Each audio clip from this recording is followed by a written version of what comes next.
कैसा लग रहा है मोमिना नायाब को अपनी जगह पर देखकर? तो क्या हुआ भाई, अब नायाब खुद ही दाऊद की आंखों में तुम्हारे लिए मोहब्बत देख लेगी। तुम्हें पता है नायाब, मोमना दाऊद की पहली मोहब्बत है।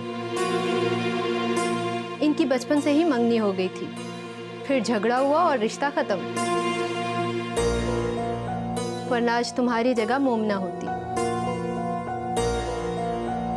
क्या था ना मोमिना कि अगर मम्मा अब्दुल्ला की शादी वाली बात को इग्नोर कर देती तो आज नायाब की जगह तुम बैठी होती।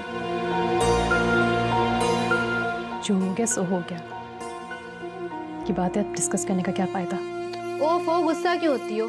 फहद कौन सा यहाँ बैठे है जो सुन लेगा? हम तो आपस में बात कर रहे हैं। अच्छा बस करो, चलते हैं, दाऊद आने वाला होगा।